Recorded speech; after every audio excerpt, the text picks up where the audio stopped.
Pertama-tama tentunya terimalah salam dalam Dhamma, selamat pagi dan terpujilah para Buddha. Sukihotu Namo Buddhaya.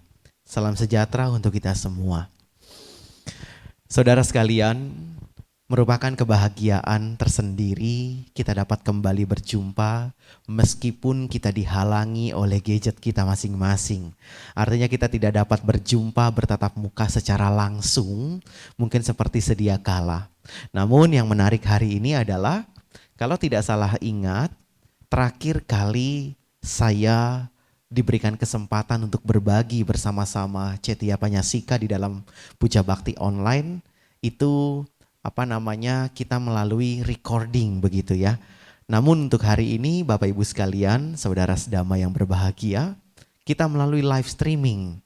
Jadi artinya tidak ada hal yang nanti diedit dan sebagainya, dan kita betul-betul serasa berbicara dan ngobrol langsung. Sekali lagi, meskipun kita dibatasi dan dihalangi oleh jarak, waktu, dan kesempatan. Namun Bapak Ibu, sahabat-sahabat sekalian, mudah-mudahan hal ini tidak mengurangi esensi dan manfaat tentunya yang kelak dapat kita petik dari hasil diskusi kita pada kesempatan pagi hari yang baik ini. Nah, Ibu Bapak sekalian, saya harap selalu diberikan kesehatan, selalu dengan kondisi yang happy, selalu dengan kondisi yang fit, karena memang yang kita ketahui akhir-akhir ini beberapa hari belakangan cuaca cukup ekstrim, artinya hujan lebat hampir di setiap daerah, dan kadang-kadang tiba-tiba langsung terik matahari itu muncul, lalu ketika tiba-tiba sore juga langsung kembali turun hujan dan sebagainya. Maka jangan lupa selalu jaga kesehatan dan kondisi agar tetap fit, karena ketika tubuh kita sehat, maka banyak hal bermanfaat yang dapat kita perbuat. Kira-kira begitu. Nah, Ibu Bapak dan sahabat-sahabat sekalian yang berbahagia, pagi hari ini kita akan berdiskusi dengan sebuah judul topik, yaitu berdamai dengan perubahan. Mengapa kita perlu berdamai dengan perubahan dan apa maksud dari tujuan kita berdamai dengan suatu kondisi yang disebut perubahan, Bapak Ibu sekalian. Romo Ramani, upasaka upasika yang begitu saya hormati, izinkan kita sama-sama berbagi hari ini tanpa ada yang menggurui atau digurui, tanpa ada yang mengajarkan atau diajarkan. Tetapi kita akan kembali bersama-sama mereminder diri kita, mengingatkan kembali batin kita bahwa terdapat hal-hal yang harus kita pahami yang akan sangat bermanfaat dan akan sangat baik sekali untuk kita ketika kita memahami bahkan sampai menerapkan apa yang pernah Guru Agung kita Sang Buddha Gautama babarkan di kira-kira 2564 tahun yang lalu sebelum beliau parinibbana pada tahun 543 sebelum Masehi di Kusinara. 84.000 kelompok Dhamma telah berhasil beliau babarkan kepada kita. Yang meskipun pada saat itu beliau sampaikan di antara dedaunan yang ada di hutan saat itu, hanya satu daun sajalah atau hanya sebesar daun itu sajalah yang beliau ajarkan. Dari apa yang beliau sudah pahami, sudah beliau tembus, sudah beliau ketahui, namun hanya sebesar itulah yang diajarkan kepada kita. Namun tidak mengapa. 84.000 kelompok Dhamma begitu luas sekali, dan tentunya meskipun hanya sedikit saja dari yang beliau ketahui dan diajarkan, ini adalah sebuah obat mujarab sakti mandraguna, tiada banding dan tiada duanya. Apabila kita praktekkan, apabila teori kita rubah menjadi sebuah praktek nyata dalam keseharian, tentu Bapak Ibu akan merasakan perubahan dalam segi-segi kehidupan. Goal atau akhir atau bisa dikatakan keberhasilan seorang umat Buddha mempelajari Dhamma adalah mampu mengubah sudut pandangnya, mampu memahami sisi kehidupan dari hal dan sudut pandang yang berbeda. Kalau kita masih biasa-biasa saja, artinya kita masih terus tetap tingkatkanlah pemahaman dan pelatihan kita. Karena Dhamma akan membawa kita pada pandangan yang lebih lurus, yang lebih baik dan tentunya lebih berguna dalam kehidupan kita sehari-hari. Nah, Ibu Bapak sekalian, di dalam topik ini berdamai dengan perubahan.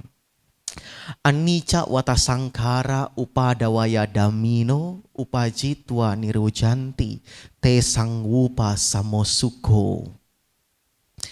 Segala bentukan tidak kekal adanya, bersifat timbul dan tenggelam. Segala sesuatu yang muncul mereka akan berlangsung dan akan berakhir atau tenggelam. Bapak Ibu sekalian, di dalam cuplikan bait dari Pangsuku Lagata, Anicca wata sangkara upadawaya damino upajitwa nirujanti te sangwupa samosuko. Ini adalah sebuah remind untuk kita.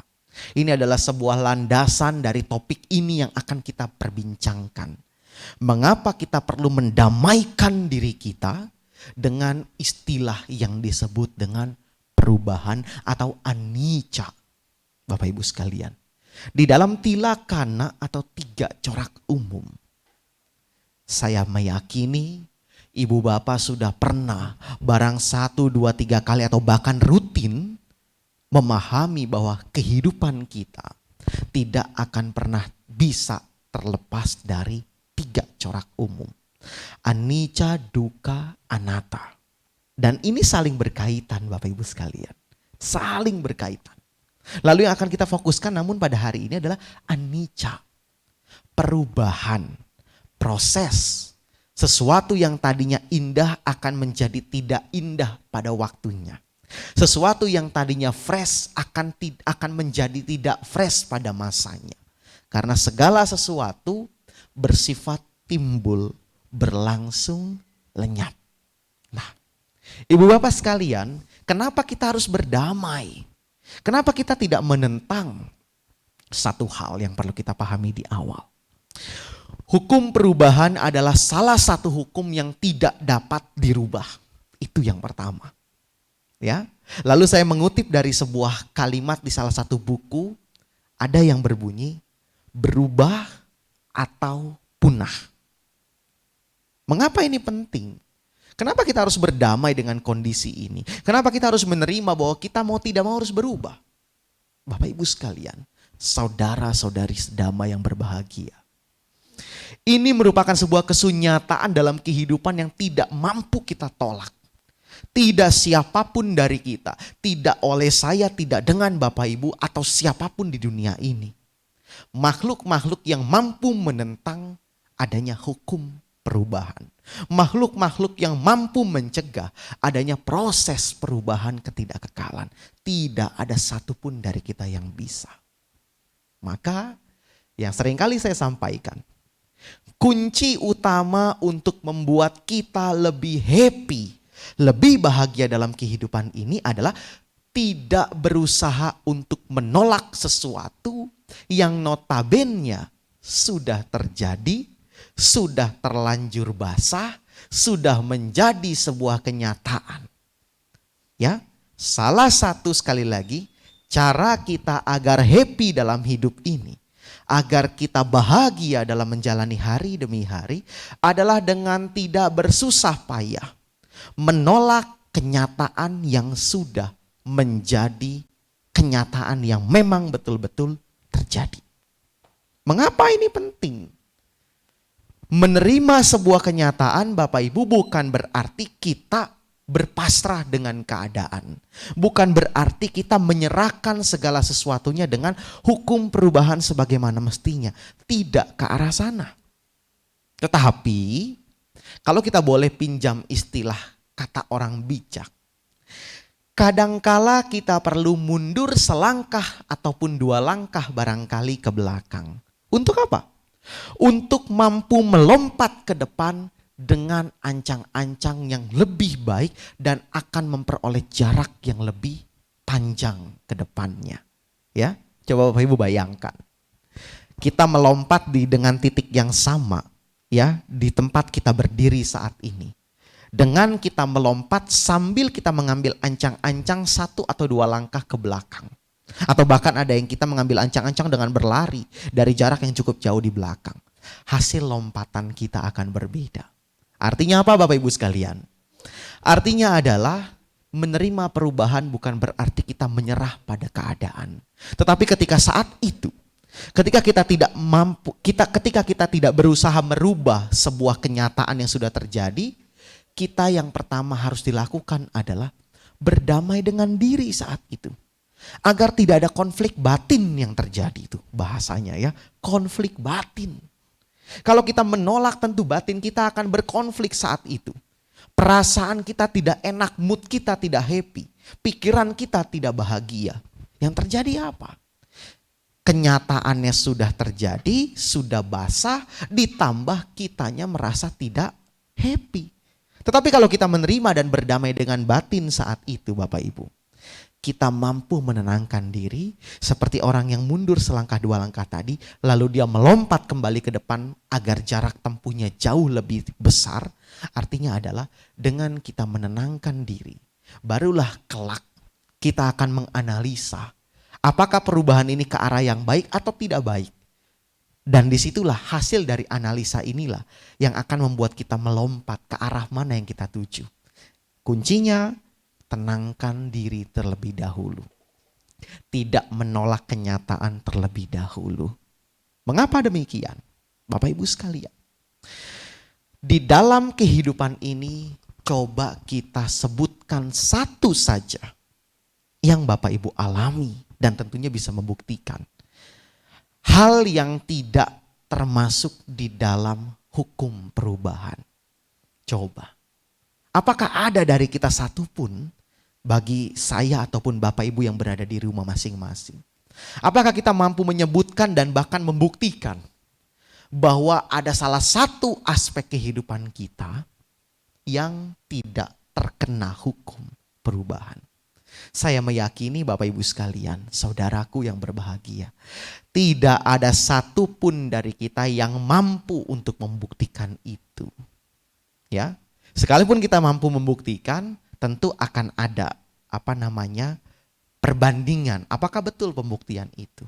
Dan endingnya tidak ada satupun dari kita, tidak ada satu aspek kehidupan pun dari kita yang terlepas dari hukum perubahan. Artinya Bapak Ibu sekalian, seperti di dalam Dhammanusati atau perenungan terhadap Dhamma. Tadi Bapak Ibu sudah sama-sama bacakan sebelum kita berdiskusi. Bahwa Dhamma berada sangat dekat. Tak lapuk oleh waktu, mengundang untuk dibuktikan, menuntun ke dalam batin dan dapat diselami oleh para bijaksana dalam batin masing-masing. Anicca atau perubahan terdapat di dalam Dhamma. Artinya begitu dekat Bapak Ibu sekalian. Sadar ataupun tidak, sehari-hari kita itu selalu diliputi oleh yang namanya perubahan. Apapun yang kita lakukan, apapun yang kita peroleh, berbagai aspek bahkan seluruh aspek kehidupan kita adalah dipenuhi dan selalu dibayang-bayangi oleh yang namanya hukum perubahan, hukum anicca. Bapak Ibu sekalian, suka atau tidak suka, itulah kenyataannya. Maka kenapa di sini menjadi hal penting kita untuk berdamai? Karena bayangkan saudara sekalian, ketika kita tidak mampu menerima sebuah kenyataan ini bahwa segala sesuatunya adalah anicca, siapa yang rugi? Kalau bukan diri kita sendiri. Siapa yang menderita kalau bukan batin kita sendiri? Siapa yang tidak happy kalau bukan pribadi kita sendiri? Akibat dari menolak kenyataan bahwa perubahan, bahwa anicca masih eksis dan akan selalu eksis dalam kehidupan kita. Bapak Ibu sekalian. Kenapa perubahan itu identik hal yang tidak menyenangkan sih? Karena kita seringkali melihat perubahan itu dari satu sisi. Betul gak kira-kira? Perubahan dari hal yang baik menjadi hal yang tidak baik. Kita seringkali memandang anicca itu hanya melulu dari sudut pandang itu. Wajah yang dulunya cantik, yang dulunya tampan, berangsur 20-30 tahun mendatang, mulai keriput, mulai tidak glowing, mulai tidak bling-bling begitu ya. Skincare manapun istilahnya sudah gak mempan, ya kan? Rambut yang tadinya hitam pekat, bagus, lurus, rapih, wangi dan sebagainya, lambat laun akan memutih. Iya toh? Rumah mewah yang tadinya berdiri dengan kokoh, seiring berjalannya waktu, lambat laun rumah itu semakin goyah. Temboknya semakin berkurang kekuatannya. Keteduhannya juga berubah dan sebagainya. Orang yang dulu mencintai kita, saat ini sudah tidak lagi menyimpan cinta untuk kita. Dan lain-lain sebagainya Bapak Ibu. Hal inilah yang membuat kita bisa dikatakan dalam tanda kutip anti dengan perubahan. Kita tidak suka dan tidak nyaman akan adanya hukum anicca dalam hidup kita. Karena sekali lagi kita melihat itu dari satu sisi, yaitu perubahan dari hal yang baik menuju perubahan yang tidak baik. Padahal pada kenyataannya ketika kita berbicara hukum perubahan, Bapak Ibu sekalian, ini pun berkaitan erat dengan sebuah kondisi yang kurang baik menjadi kondisi yang jauh lebih baik. Contohnya apa? Dulu kita yang baru lahir tidak mampu berbicara, bahkan tidak jelas melihat dunia, tidak bisa berjalan. Namun seiring berjalannya waktu, karena perubahan itulah kita mampu melihat siapa papa kita, siapa mama kita. Pikiran kita mulai berkembang menjadi lebih kritis. Kita mampu berbicara pada saat itu usia 1-2 tahun. Ya kan? Kita mampu berjalan, kita mampu berlari. Kita mampu mengenali keindahan dunia yang luar biasa ini. Kita mampu melihat ini, kita mampu merasakan itu. Semua dari apa? Perubahan. Yang dulunya kita belum sukses, sekarang Bapak Ibu adalah orang-orang sukses. Itu pun berkat dari adanya perubahan. Coba direnungkan baik-baik. Betul atau tidak yang saya sampaikan? Bahwa perubahan tidak hanya melulu soal hal yang tidak mengenakan. Tapi banyak juga karena perubahan itulah kita menjadi lebih baik di hari ini. Maka dari itu Bapak Ibu sekalian, saya rasa sedikit penjelasan ini mampu mengubah, mampu menggeser pandangan kita. Yang awalnya anti dengan yang namanya perubahan menjadi lebih bersahabat, menjadi lebih friendly, menjadi lebih happy dan memahami bahwa perubahan ini adalah sesuatu yang wajar. Perubahan ini adalah sesuatu yang memang tidak terlepas dari kehidupan. Nah, kira-kira begitu Bapak Ibu. Lalu berikutnya yang menarik, saya memiliki sebuah perumpamaan yang mudah-mudahan dapat memberikan kita pembelajaran yang luar biasa. Perumpamaan ini adalah Bapak Ibu sekalian, saudara-saudara yang berbahagia. Ada 2 orang sahabat. Yang pertama adalah orang kaya. Lalu sahabatnya adalah seorang dokter. Singkat cerita, seorang kaya ini mengalami kondisi kesehatan mata yang sudah tidak lagi membaik. Penglihatannya mulai kabur, matanya menjadi mudah lelah, ya. Kemudian objek yang dilihat juga sudah tidak jelas. Semakin menurun kondisi matanya. Lalu beliau pergi ke temannya atau ke sahabatnya yang tadi seorang dokter. Beliau konsultasi. Mengapa mata saya begini, bla bla bla bla, beliau jelaskanlah kondisinya saat itu. Lalu Bapak Ibu dan saudara sekalian, dokter yang notabene adalah sahabat ini adalah menyarankan bahwa karena satu dan lain hal, disarankan bahwa, wahai sahabatku, penurunan matamu, penurunan kualitas atau kesehatan matamu disebabkan karena kamu seringkali melihat objek-objek yang begitu terang cahayanya, yang overlighting begitu. Jadi disarankanlah untuk mengurangi cahaya yang masuk ke dalam mata. Untuk mengurangi hal-hal yang terang agar tidak selalu diperhatikan dengan konsentrasi seperti biasanya. Jadi mengurangi daya serap cahaya ke dalam matanya. Hasil dari observasi si dokter itu. Lalu sahabat si orang kaya ini mengikuti. Akhirnya dia kembali pulang ke rumahnya. Si dokter itu berpesan, dalam waktu 1-2 hari ke depan saya akan bermain, saya akan singgah, saya akan mampir ke rumahmu. Dan saya akan kembali mengobservasi hasil dari kesehatan matamu. Singkat Bapak Ibu sekalian, akhirnya sang dokter pun singgah ke rumah sahabatnya yang notabene adalah orang kaya itu. Namun betapa kaget dan betapa terkejutnya sang dokter. Pertama kali beliau masuk ke dalam rumah, tiba di pagar depan, gerbang yang beliau lihat berubah warna. Menjadi apa? Menjadi berwarna hitam. Lalu tidak sampai di sana. Ketika dokter ini mulai masuk sedikit melalui gerbang menuju rumah sahabatnya itu yang begitu luas. Betapa kaget dan terkejutnya sang dokter.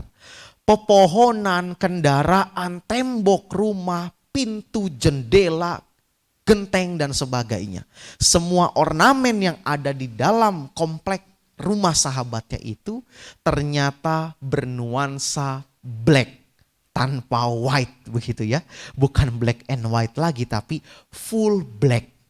Semua disulap menjadi warna hitam. Luar biasa Bapak Ibu. Dokter ini kaget ya. Kenapa sahabatnya sampai melakukan hal seperti ini? Lalu bergegaslah sang dokter menemui seorang sahabatnya itu.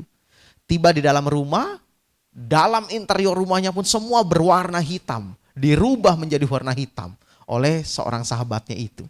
Akhirnya sang dokter mengatakan dengan penuh rasa aneh, dengan penuh hal yang bisa disayangkan lah, katakanlah begitu. Dokter bilang apa? Sahabatku, kunjunganku kemari untuk melihat perkembangan kondisi matamu. Dari saran yang kuberikan kemarin untuk mengurangi radius cahaya yang masuk ke dalam mata. Mengurangi objek-objek yang begitu terang untuk dipandang olehmu. Nah, akhirnya sahabatnya itu menjawab, ya, aku sudah mengikuti apa yang kamu arahkan. Aku sudah menjalankan apa resep yang sudah kamu berikan. Yaitu tidak mengizinkan cahaya-cahaya terang itu masuk ke dalam mataku. Tidak membiasakan objek-objek yang penuh warna terang itu dilihat oleh mataku katanya. Lalu si dokter ini bilang, wahai sahabatku, kunjunganku kemari membawakan kamu sebuah benda, sebuah hadiah untuk menunjang praktek dari yang disebut si dokter itu mengurangi cahaya. Dengan apa? Dibawakanlah kacamata hitam. Kacamata yang mampu mengurangi cahaya dengan radius yang luar biasa, cukup besar. Yang sekedar untuk dipakai dengan simpel, dan sang sahabat si kaya ini pun sebetulnya mampu melihat segala objek tanpa merubahnya. Dengan catatan mengurangi cahaya. Dengan apa? Mengenakan kacamata hitam. Maka si dokter pun ini melanjutkan bahwa tidak perlu seharusnya kamu merubah seluruh objek menjadi warna hitam. Tidak perlu kamu menyulap seluruh isi rumah dan komplek ini menjadi tidak penuh warna. Tetapi yang perlu kamu lakukan adalah cukup menggunakan kacamata ini dan kamu akan melihat objek-objek dengan tidak cahaya yang berlebihan. Saudara-saudaraku sekalian yang berbahagia, apa yang bisa kita peroleh dari pembelajaran yang satu ini? Ilustrasi singkat Bapak Ibu, bahwa kadangkala kita itu terlalu memanjakan ego kita. Untuk apa? Untuk menyulap dan merubah faktor yang ada di luar sana agar menyesuaikan keinginan kita. Ingat tuh. Seringkali kita memanjakan batin dan ego kita dengan berusaha merubah pihak luar agar sesuai dengan kehendak kita. Tanpa kita menyadari bahwa akan begitu simpel, begitu damai dan begitu bahagia kalau sebaliknya. Yaitu kita mampu mengarahkan batin kita untuk menyesuaikan dengan apa yang ada di luar sana. Untuk menerima kenyataan yang ada. Bukan membuat kenyataan, memaksakan kenyataan sesuai dengan apa yang kita inginkan. Tuh, coba kita renungkan sama-sama. Ini pun sama halnya ketika Anda berusaha untuk menyesuaikan dhamma agar sesuai dengan pikiran kita. Bukan malah menyesuaikan pikiran kita agar sesuai dengan dhamma. Ini adalah sebuah praktek yang dikatakan bolehlah kita bilang ini umum dilakukan kita. Seringkali kita ingin memuaskan hasrat kita dengan mengubah pihak lain. Mengubah faktor di luar diri kita. Padahal mungkin sekali dua kali kita mampu melakukan itu saudaraku sekalian. Tetapi apakah bisa selanjutnya dan berkelanjutan begitu maksud saya? Tidak ada yang mampu menjamin. Tetapi kalau kita sendiri yang mampu mengondisikan batin dan diri kita untuk menyesuaikan dinamika, menyesuaikan perubahan yang ada, maka senantiasa apapun yang terjadi nanti, esok, lusa maupun minggu depan atau bahkan tahun depan, kita mampu mengamankan diri kita dari sebuah momen, dari sebuah kondisi yang disebut dengan penderitaan. Itulah Bapak Ibu sekalian. Maka usahakanlah kita memiliki sifat seperti air. Kita mampu mengikuti perubahan. Kita mampu berdamai dengan kondisi. Bukan memaksakan kondisi. Ini adalah perbedaan yang cukup nyata. Kira-kira begitu Bapak Ibu. Nah, lalu berikutnya yang menjadi hal menarik juga, setelah kita menyimak sebuah perumpamaan tadi dua orang sahabat ya, yang memaksakan semua disulap menjadi hitam. Padahal kalau dia pakai kacamata hitam itu kelar gitu kan. Lalu berikutnya di sini Bapak Ibu, di dalam Catari Arya Sacani, 4 kebenaran mulia. Guru Agung Sang Buddha Gautama membabarkan kebenaran mulia yang pertama. Apa itu? Kebenaran mulia tentang duka atau tentang penderitaan. Pertanyaan sederhana, coba kita boleh tanya sama diri kita masing-masing. Apakah perubahan masuk dalam kategori duka atau tidak? Coba. Banyak jawaban yang saya terima bahwa perubahan itu masuk dalam kategori duka katanya. Masuk dalam kelompok duka. Padahal Bapak Ibu, coba kalau boleh kita cermati bersama-sama. Perubahan bukanlah hal yang membuat kita menderita. Perubahan bukanlah satu kondisi yang bisa dikatakan itu adalah masuk dalam konsep duka. Tetapi apa? Perubahan ini sifatnya netral. Yang menjadikan perubahan itu menjadi penderitaan adalah ketika kita tidak mampu menerima perubahan itu sendiri. Ketika kita masih ada keterikatan, masih ada kemelekatan, masih ada keterlenaan dengan itu, maka ketika perubahan terjadi dengan kondisi tertentu, itulah yang membuat kita menderita. Perubahannya sendiri adalah hukum alam yang sifatnya netral, sifatnya wajar dan sifatnya menyeluruh, tidak pandang bulu. Siapapun akan memperoleh dan akan berjumpa dengan perubahan. Tapi yang membuat itu penderitaan sekali lagi adalah ketidakmampuan kita untuk menerima kenyataan bahwa segala sesuatu mengalami perubahan. Kendaraan kita yang mewah hari ini, toh endingnya kendaraan kita adalah mobil jenazah. Rumah kita yang begitu mewah dan begitu luar biasa hari ini, toh endingnya kalau tidak di krematorium, kita dimakamkan di dalam hanya terlihat atau hanya tersisa nisan untuk kita, batu nisan. Ya, hal-hal yang sekarang kita nikmati yang sudah kita peroleh itu bukanlah hak milik tapi hak pakai. Endingnya apa? Kita harus melepas itu semua ketika kita sudah habis kontrak di dalam dunia ini. Nah, hal-hal inilah yang kadang-kadang kita tidak bisa terima dan endingnya menjadi sebuah penderitaan. Maka perubahan itu identik dengan duka. Padahal kalau kita lihat dari sudut pandang yang lebih dalam, tidak demikian.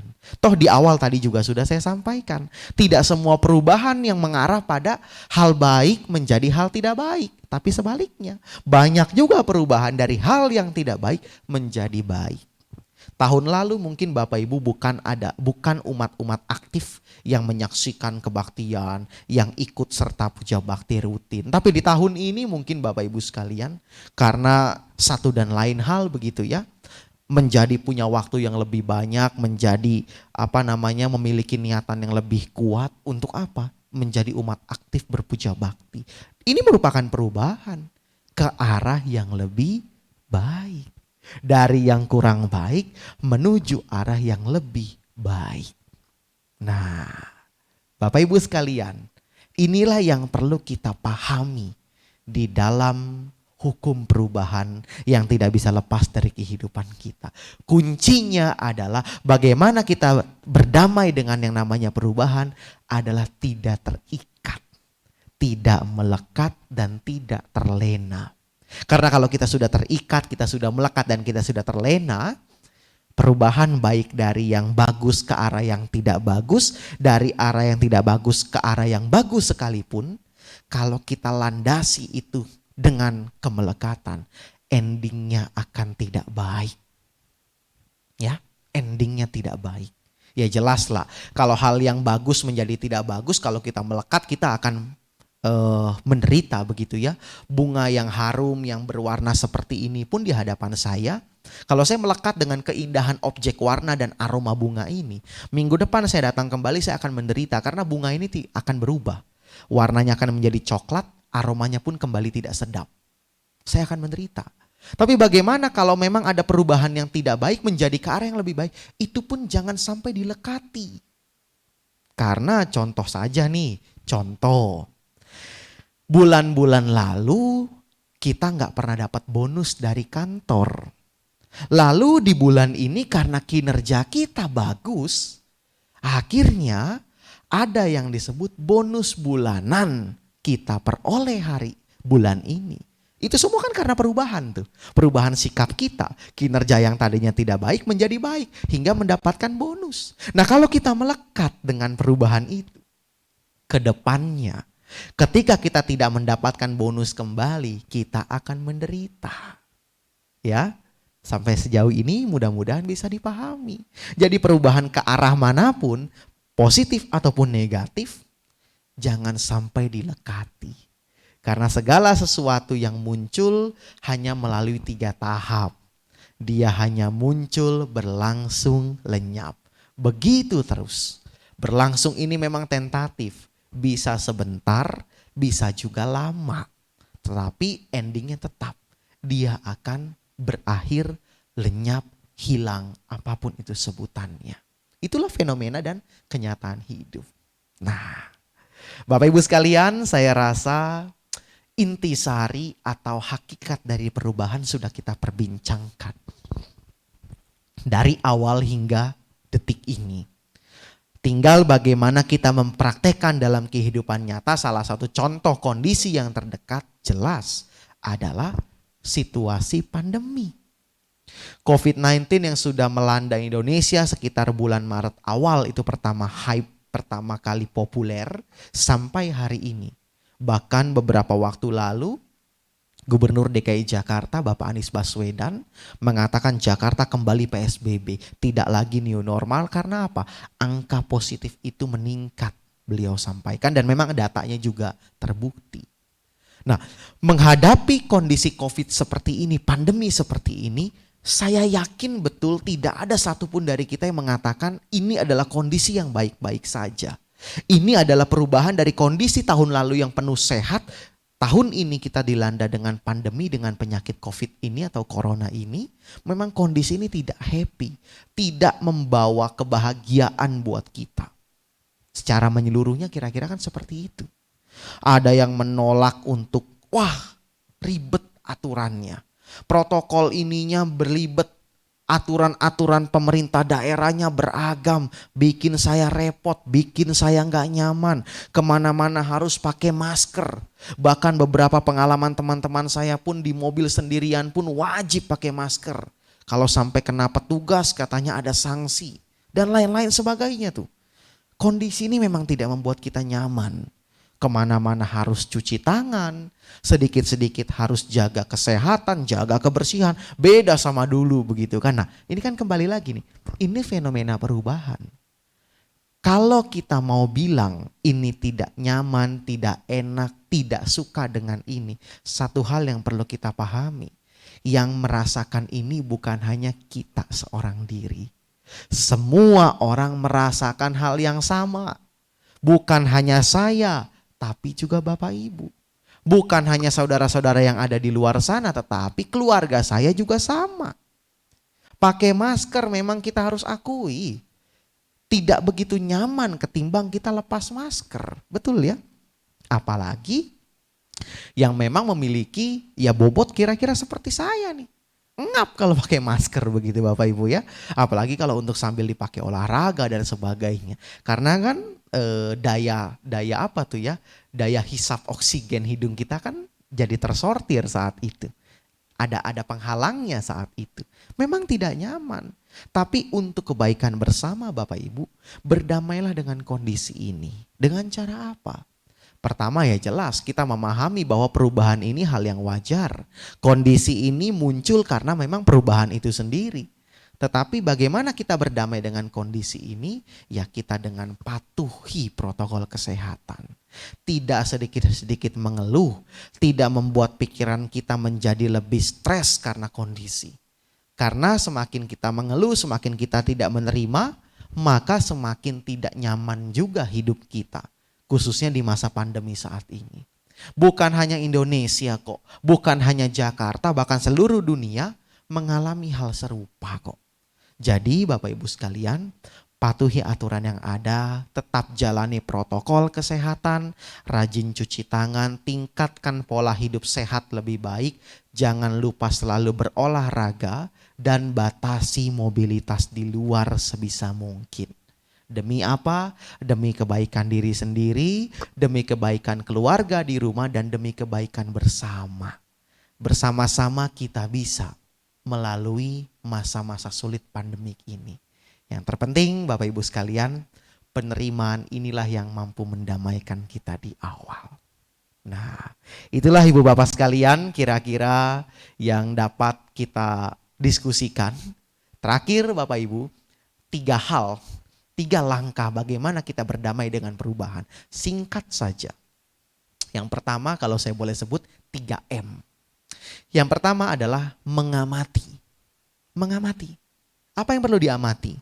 Bapak Ibu amati siang malam silih berganti, matahari yang tadinya cerah panas menjadi sejuk bahkan dingin, berganti menjadi rembulan. Perhatikan juga wajah kita yang dulunya mungkin masih kenceng, hari ini mungkin sudah mulai agak kendor. Rambut kita yang dulunya hitam mungkin hari ini semakin memudar menjadi warna putih. Ya, anak-anak kita yang dulunya masih kecil-kecil sekarang sudah beranjak dewasa. Amati itu semua Bapak Ibu. Amati dengan seksama. Lalu yang kedua apa?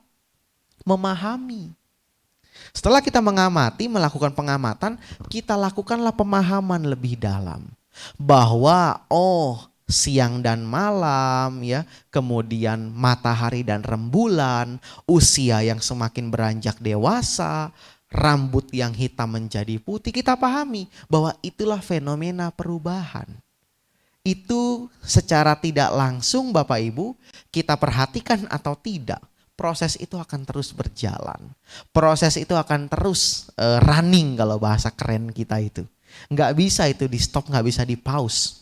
Kalau ibarat kalau Bapak Ibu mungkin terhubung dengan internet begitu, IP-nya akan selalu mengirimkan tuh angka-angka tertentu tuh yang selalu berubah dan nggak bisa stuck. Kalau stuck ya internetnya terputus kan begitu. Tetapi ya dalam kehidupan kita perubahan akan terus running seperti itu. Tidak akan pernah berhenti. Tidak akan pernah berhenti Bapak Ibu sekalian. Nah, lalu yang ketiga setelah kita mengamati, memahami, barulah yang terakhir kita mempraktekkan. Praktek yang diwujudkan dengan pemahaman, dengan hasil pengamatan, maka terbentuklah individu kita yang sekarang lebih bijak, lebih paham akan hukum perubahan. Siang dan malam itu memang hukum alam yang tidak bisa dibantah. Rambut yang bagus menjadi putih, yang tadinya hitam pekat menjadi memudar, itu adalah hal yang wajar karena faktor usia. Anak yang dulunya kecil sekarang beranjak dewasa ya jelas, karena ya mereka bertumbuh dan berkembang. Nah, dengan praktek-praktek inilah terwujud apa? Ketidakterikatan, ketidakmelekatan, ya kan? Dan endingnya kita mampu mengendalikan dan menyeimbangkan batin kita. Kita sudah memahami bahwa di mana ada kelahiran, suatu saat tentu akan berjumpa dengan kematian. Di mana ada perjumpaan, tentu endingnya adalah perpisahan. Cepat ataupun lambat, hal ini akan terjadi. Nah, praktek inilah yang saya maksudkan adalah bentuk atau wujud dari kebijaksanaan kita memahami hukum perubahan sebagaimana mestinya. Hingga goalnya adalah apapun perubahan yang nanti akan terjadi dalam hidup kita, maka niscaya Bapak Ibu, batin kita akan tetap seimbang. Kita tidak akan mudah tergoyahkan dan terguncang oleh perubahan-perubahan yang ada di luar sana. Ya, ketika kondisinya happy, kita boleh ikut happy tapi jangan terlena. Ketika kondisinya tidak happy, kita bolehlah merasakan namanya perasaan manusia tidak happy, tapi jangan berlarut-larut. Begitulah kira-kira Bapak Ibu sekalian. Mudah-mudahan hal ini dapat membawa kemajuan dari kita, menambah wawasan dan ilmu kita secara spiritual. Tentu lambat laun kebijaksanaan kita semakin sempurna. Mudah-mudahan Bapak Ibu sekalian selalu dengan kondisi yang happy, dengan kondisi yang sehat, penuh dengan sukacita. Keluarga, teman-teman, saudara kita pun semoga mereka selalu diberikan kedamaian dan cita-citanya selalu tercapai. Kira-kira itulah yang mungkin dapat kita bahas, kita diskusikan pada kesempatan kali ini. Mudah-mudahan berguna dan membawa kebahagiaan bagi semua makhluk. Apabila ada hal-hal yang kurang berkenan, Bapak Ibu, saya mohon maaf dengan setulus hati. Karena apabila Bapak Ibu menemukan hal yang dalam tanda kutip cacat, itu bukanlah dhamma, tetapi murni karena kebodohan saya sebagai seorang pemapar materi. Namun apabila ada hal-hal yang baik dan bermanfaat, itu pun bukan keunggulan saya, tetapi itulah sejatinya dhamma, Sang Buddha yang memang indah pada awalnya, indah pada pertengahannya, dan indah pada akhirnya. Demikian Bapak Ibu, atas kekurangan dan kelebihannya saya mohon maaf. Ambil yang baik dan buang yang buruk. Terapkanlah yang positif dan abaikanlah yang negatif. Sekian dari saya Piawadi. Pamit undur diri Bapak Ibu sekalian, sampai berjumpa di lain kesempatan. Akhir kata dari saya, terimalah kembali salam dalam Dhamma. Selamat pagi menjelang siang, terpujilah para Buddha. Sukihotu, Namo Buddhaya.